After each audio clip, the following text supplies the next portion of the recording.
Hi guys, welcome to Homeschooling with Harriet. We are looking at an English Language Paper 2 non-fiction speech, looking at the purpose of writing to persuade. So we've got, if you've got your resource pack, I want you to have a little look at it. This is Boris Johnson's speech that he delivered about 3 weeks ago. So on your resource pack you've got it transcribed, and you've also got some prompts there that you might like to look at. First of all, let's just have a little recap of how we write to persuade and the reasons why people use the devices that they do and what those are. So you should have, if you are learning with me, then you probably know them as Da Forest or Mad Forest, some people know them as, but basically those are persuasive techniques. So for example, D stands for direct address, A stands for alliteration, F for facts, O for opinions, R for rhetorical questions and repetition, E for emotive language, S for statistics, and T is rule of 3. So let's have a little look and see if we can find some of these in Boris Johnson's speech. So he starts off with, "Good evening, the coronavirus is the biggest threat this country has faced for decades." Let's think about that expression, biggest threat. Have a little think, pause it if you're on YouTube, and tell me what kind of language is used there. Why is that being used? Okay, so have a little pause, have a little think. Okay. So biggest threat, we've got quite emotive language there. It makes the coronavirus sound much more scary or threatening. And the reason why we might be doing that, think about why that might be. So why are we trying to make it sound scary? What is the purpose of this speech? The point of doing this is to try and persuade people to stay at home. So if you make something much more scary and it seems scary, then you are achieving your purpose, which is making people stay at home. Okay, this country is not alone. We've got a bit of personification being used here. So that makes the country sound like it's alive and sound like that it's something that needs some help. So maybe a reason we might need to protect the country. We also have the expression invisible killer, and you've got some quite emotive language there. So it makes the coronavirus sound, again, more and more threatening. Invisible killer, it's personifying it and making it seem really quite scary. So we've got the type of language that's being used as well as killer, threat and fight. So all of that is what kind of language? Think about it. So we've got some emotive language, and it's also a semantic field of things to do with fighting. So there's quite a lot of that in this speech, and a semantic field is all words that are to do with the same thing. Okay, we've also got, tonight I want to update you on the latest step we're taking to fight the disease and what you can do to help. Think about what you is. So we've got some direct address that's being used there. Think about why that's being used. So direct address makes us feel involved. It makes us feel like we're part of something, and if we are part of something, we want to do something about it. In the second paragraph, we have, there won't be enough ventilators, there won't be enough intensive care beds, enough doctors and nurses. You'll notice that the word enough is being used 3 times. So you've got the rule of 3 there. Now, the rule of 3 is generally used. 3 is a magic number and all that. It's used so that people remember things, and so it sticks in people's minds. So it's easy to understand, it's easy to remember. People can understand it, they can learn from it, and that it'll stay with them. So we've also got real danger. You've got some more emotive language being used there. Okay, if we scoot a little bit further down, you'll notice at the bottom of the next paragraph that starts to put it simply, we've got, so we can protect the NHS's ability to cope and save more lives. Think about where we might have seen that somewhere else. And if we think about the speech as a whole, think about where that's coming up. Why is that in there? See if that'll help you a little bit. Okay, we've also got in the next paragraph, and that's why I've been asking people to stay at home. Remember, this is not just some accident that this speech has been written. It will have been written many times, drafted and practiced many times. In the space of about 3 lines, you've got protect the NHS, save more lives, stay at home, reiterating the main message of this speech. We've also got the adjective critical in that paragraph as well. So thinking about all those words, the semantic field to do with medicine, to do with fighting as well, because a lot of this is to do with medicine. That is why people will only be allowed to leave their home for the following very limited purposes, and he goes on to explain why that is, and then ends with, that's all. Think about the type of sentence that you've got there. That's all. So short for that is all. Okay, you've got a really short sentence there. It's not a minor sentence because there is the verb in the contraction that's, short for that is, there is a verb in there, but it's a very short sentence. Why do we use short sentences? Have a think. So a short sentence is being used to create a lot of impact and to reiterate a message there. That's all. Okay, so it's really sort of commanding and it makes the speaker seem very powerful. These are the only reasons you should leave your home. And then we go on to list. You should not, you should not, you should not. What structural device is being there? You should not, you should not, you should not. What's being used there? Rule of 3. Again, this is sticking in people's minds. You should not. And it's all the things that you shouldn't be doing. Now, it's important to note that he doesn't say you must not. He uses what's called a modal verb. You should not. Because if you go around starting telling people what to do, you must not do something, they're less likely to do it. And this purpose of this speech is to persuade. Following on to the next page, we've got some more direct address being used, and we've also got the expression, the powers to enforce. Think about the kind of language that's being used there. Again, if you're thinking about the semantic field to do with fighting, it's not just the army that's doing the fighting or the NHS who's doing the fighting, it's the police as well here. So the powers to enforce them. How does that make the police seem if they've got powers to enforce? They seem strong, they seem powerful. We also have, in that paragraph, we've got a lot of repetition. We've got we will, we'll stop, we will. And that inclusive pronoun that we've got we is implying, although it's talking about the government, when we use a lot of we, as in the pronoun we, we're talking about all of us together. So we've got a lot of us that are joining together and helping each other. So it creates that sense of inclusivity.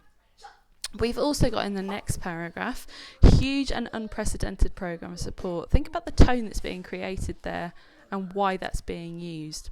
Okay, moving slightly further down, so you've got a shift in focus, and yet it is also true that there is a clear way through. Think about why the focus is shifted there. A lot of this speech starts off with a lot of things you can't do and a lot of terrifying sort of not necessarily statistics, but certainly facts that are being reiterated here that are quite scary. So then we end with something a bit more positive. It is also true there is a clear way through. So the purpose of a good speech isn't to terrify people. We're not in some totalitarian state. We don't want to frighten everybody, but what we do want to do is we want to persuade them to do what they need to do. So by giving a sense of hope as well towards the end of the speech, this becomes a much more positive speech. Now, there's a device called the primary and recency effect, which is studied in psychology, and it suggests that the first and last things that people come across are generally the things that they remember most. So if you've got towards the end of the speech, it is also true there's a clear way through, it becomes a much more positive experience. Okay, we've also got the verb strengthening, and we've got the adjective amazing as well. So think about why those are being used, and you maybe want to add something onto your piece of paper just there. Okay, we also have the repetition of the phrase we are increasing, we're accelerating, we are pioneering, we are buying, all of that kind of thing. We are very positive. Again, that pronoun we, so lots of things, we're working together, that kind of thing. And again, we have that expression invisible killer. So that's quite a powerful thing. We have positive things, but then we also have that quite scary emotive language, invisible killer. So it becomes something that we do need to be paying attention to. It's not all happy days. We need to be vigilant and we need to be aware. Final sort of couple of paragraphs then. So we end up with, I want to thank everyone who's working flat out to beat the virus. Now look at the adjectives and nouns and verbs that are being used here. So especially the verbs beat, fight, enlisted, join together, save, protect. They're all to do, it's almost like a kind of wartime government kind of expression. So all that semantic field that's talking about there is going through this idea that we've got to work together, but not only work, we've got to fight. Now, in 1914, men were enlisted to fight in World War I. And it's almost the same that each and every one of us, and he keeps saying each and every one of us, is enlisted.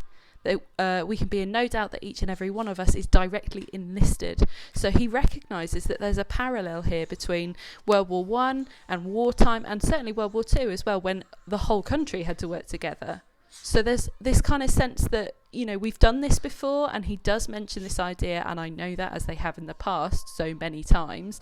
It's this idea that we have done this together, where we have been a wartime government. We're not anymore, but we've done it, and we will get through it like we did before. So it gives a kind of sense of reassurance that's going on there. Okay, and in the last couple of paragraphs then, we will rise to that challenge, we will come through it stronger than ever, we will beat the coronavirus, and we will beat it together.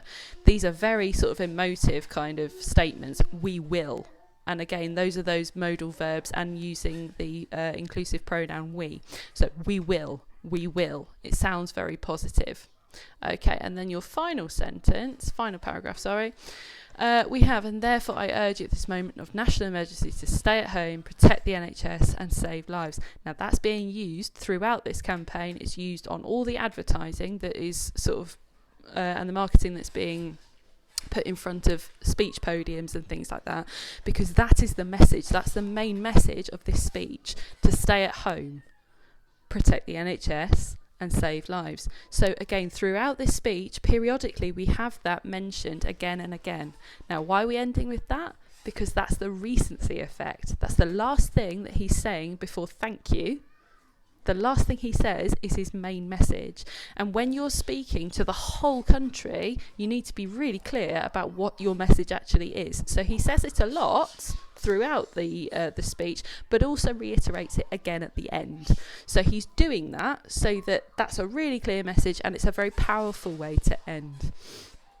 Now, if you look on your next page, you'll see some ideas of analytical paragraphs and some good examples, some not so good examples, and how you might use something like this to help you when you're revising for language paper 2. Now, I teach AQA, but this also these skills transfer into a lot of other exam boards as well. So have a little look. I use PEACE as a structure. Some people use SPEED, some people use P, some people use PQC, some people use PESL, PETA, all kinds of different acronyms. They all are basically the same thing. They're analysing a piece of writing. What we don't want to do in an exam, we don't want to spend time going, oh, the writer uses blah, blah, blah, blah, blah, blah, blah, and make sure you're making the distinction. It is not Boris Johnson who's the writer of the speech. The speech has been written by a speech writer. He's the speaker, not the writer. Okay, so even if he has written it himself, we will just refer to the person who wrote the speech as the writer, as opposed to Boris Johnson. So when we're writing this, we need to be thinking about the exam itself. We haven't got a huge amount of time in there. So what we want to do is we want to look at what they are actually using. Don't start with things like making your point, the writer uses Mad Forest or Da Forest techniques. The examiner doesn't know what that is, because that's just an acronym that we've made up. The writer uses, and if you then put in something, for example, the rule of 3. Stay at home, protect the NHS, save lives. You've got 3 there. You can then go straight in. We haven't got time to waffle. We go straight in and we say that's what the writer is using. For example, when he says, stay at home, protect the NHS, save lives. The writer uses the rule of 3, : stay at home, protect the NHS, save lives. We don't need to flower it out with things like, this is shown in the quote, okay? No time for that. Just go straight in with the quote. And that's when you spend your time with your analysis. So why is he choosing to use things, for example, stay at home, protect the NHS, save lives? Look at those 3 verbs there. Think about what kind of verbs they are. Stay at home, protect the NHS, save lives. You've got 3 imperative verbs. Okay, so they're instructive. They tell people what to do. And think about why he's doing that. So in our analytical paragraph, we want to be thinking about why he's using them. Okay, so we know that there's rule of 3 there, and we've got some imperative verbs. So already we're ticking off the subject terminology kind of box. But we want to be thinking about why it's in there. What's it doing? What's the point of putting it in there? Because it's not by accident at all. If you're doing a piece paragraph, the C stands for context or cross-reference. So you might cross-reference the fact that this is mentioned elsewhere in the speech. So this is just a tiny little section, but there's another part where we've got stay at home, protect the NHS, save lives. It's elsewhere. Why is it in there? Why is it dotted around sporadically? Why does it keep coming back?